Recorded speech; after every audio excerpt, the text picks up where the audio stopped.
This is really going to be good. See how moist that is? I'm making a Texas sheet cake today for lunch. And it's one of my all-time favorite chocolate cake recipes. Now, in years gone by, I have been known to use cake mixes. But this is a scratch cake recipe. But it's easy enough and fast enough that you don't have to use a cake mix. You can make your cake from scratch. So what I thought maybe you might like to have the recipe too. So here I've got a 13 by 9 inch baking dish all prepared. I sprayed it with the cooking spray and then sprinkled a little flour to keep the cake from sticking. And now I'm mixing in one bowl. I've got 2 cups of all-purpose flour, 2 cups of granulated sugar, 1 teaspoon of baking soda, and 1/4 teaspoon of salt. And I've got those all whisked together in one bowl. Now on the stove, I've got 3/4 cup of water, a 1/2 cup of butter or margarine, I'm using butter, and a 1/4 cup of unsweetened cocoa, Hershey's cocoa. And I've just brought that to a boil. It doesn't take but just a minute. And so now I'm going to combine this cocoa, margarine, and water to my flour mixture.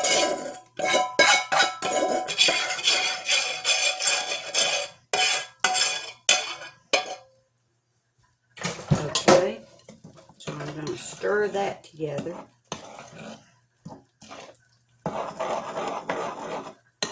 And when I get it combined, I'm going to use the hand mixer and mix it up just a little bit. Now, I've already got my oven heating to 375 degrees. Most cakes you bake at about 350, but this one you bake at 375. Okay, so I've got that mixed up pretty well. And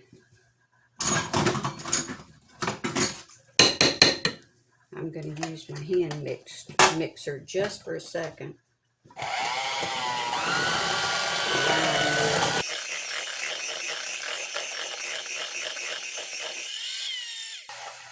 Alright, so that's all mixed up pretty well. Now I'm going to add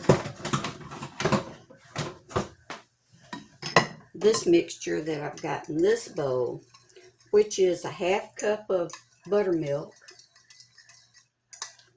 And the recipe calls for non-fat, but I use any kind of buttermilk. So a 1/2 cup of buttermilk, a teaspoon of vanilla extract, and 2 large eggs that I've beat well before I put this together. So now I'm going to add this mixture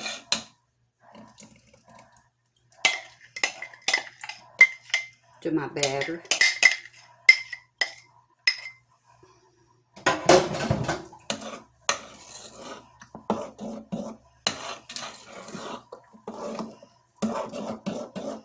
And when I get it combined pretty well, I'm going to mix it up with the hand mixer.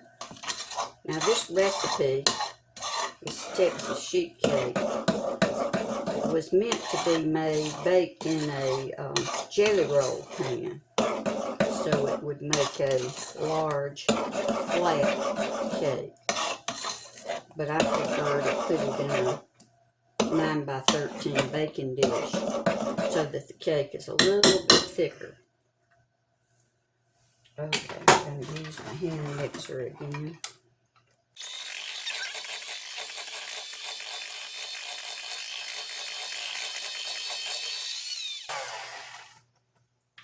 Okay, so I've got it all mixed up now. and I'm going to pour it into my baking dish.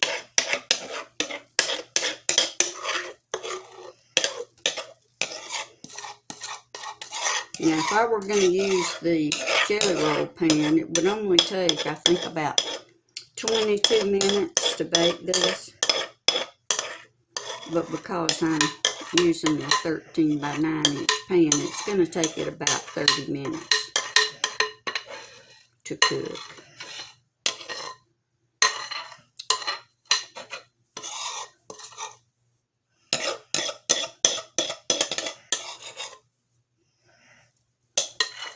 Alright, so the oven's hot, and we've got the batter in the pan, so I'm going to put it in the oven.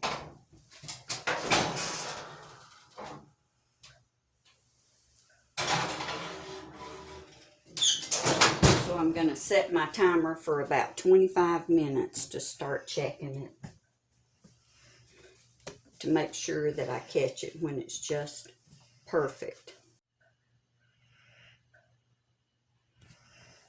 This recipe calls for the icing to be spread on the hot cake as soon as it comes out of the oven.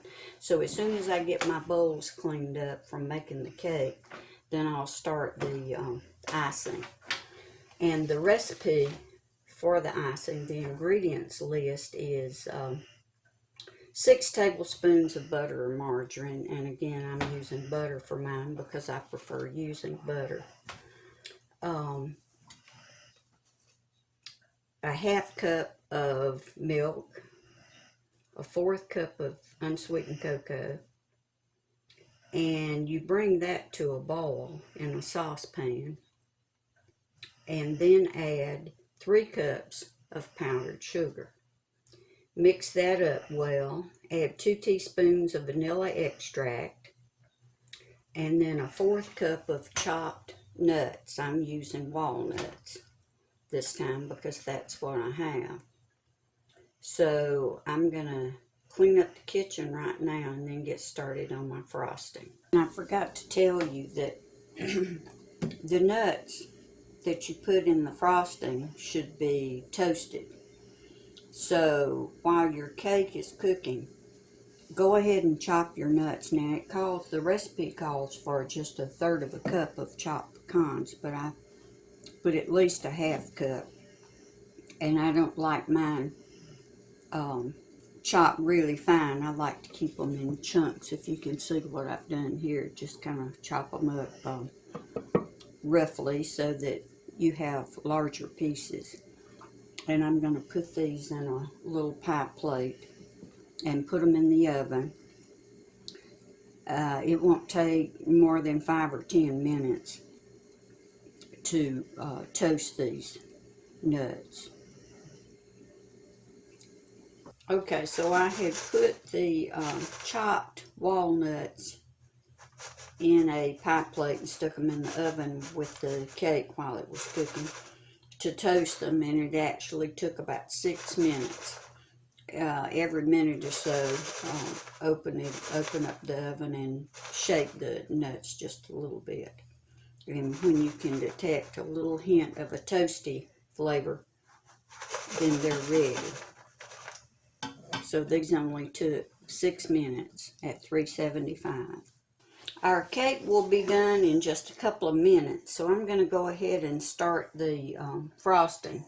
So I've got in my sifter, I've got 3 cups of confectioner's sugar, or powdered sugar. I'm going to go ahead and sift the confectioner's sugar because it may have lumps in it. It'll make it faster to mix it up anyway if you sift it first. Get any of the large lumps on it. Okay, so here's our 3 cups of confectioner's sugar.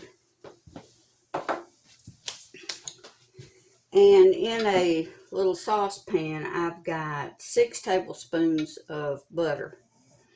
And I'm going to add a 1/3 cup, if I can do it without spilling it, a 1/3 cup of milk, just sweet milk, and a 1/4 cup of Hershey's cocoa.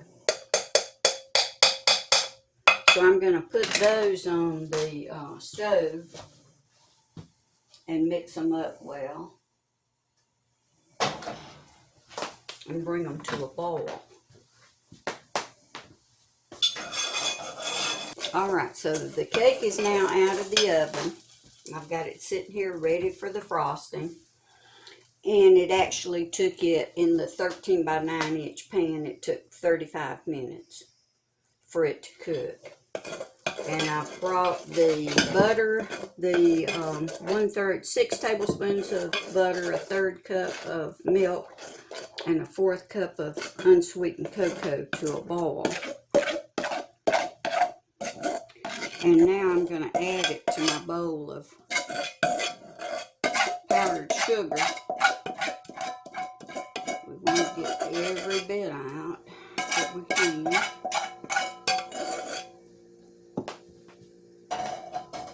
And now we're going to mix this up.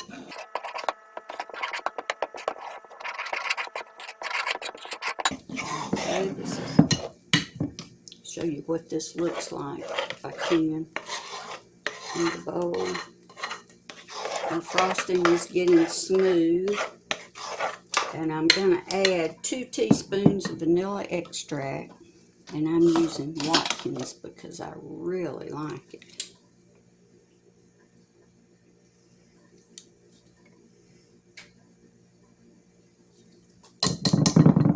I guess the best vanilla extract I've ever had was homemade. My oldest granddaughter made it for me a few years back, and I need to get her to make me some more because it was really good. Okay, this is getting very smooth now, if you can see down in the bowl. My light's not too good in here.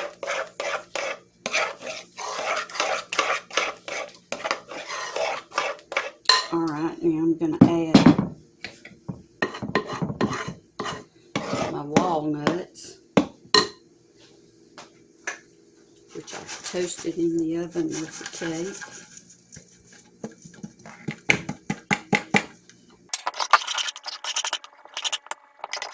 This really looks good, and it's going to taste really good too. This is, like I said, one of my favorite desserts because it's quick and easy to prepare, but it's a scratch cake, so I like that. So I'm going to go ahead. My cake is just out of the oven and it's still very hot, and I'm going to start spreading the icing on top.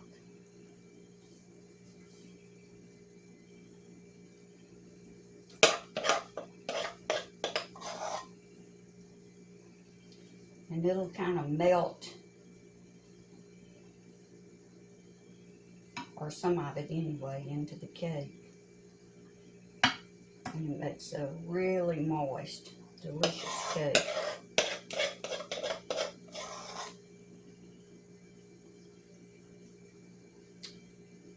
And we're going to have it for lunch today, and it's still going to be warm. And I just can't begin to tell you how much I'm going to enjoy it.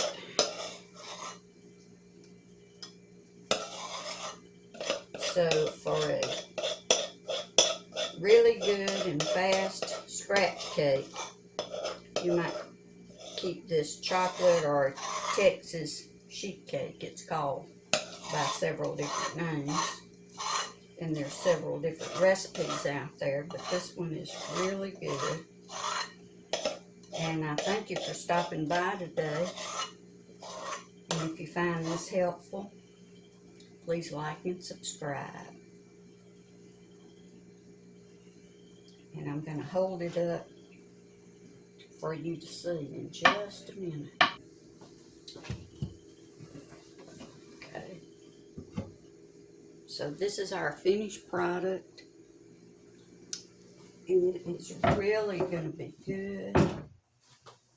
And let me cut a piece here for you to see.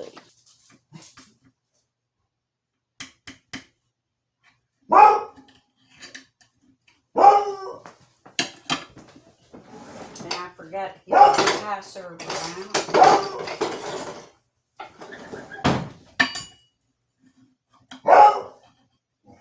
And this is really tearing up because it's just been cooked.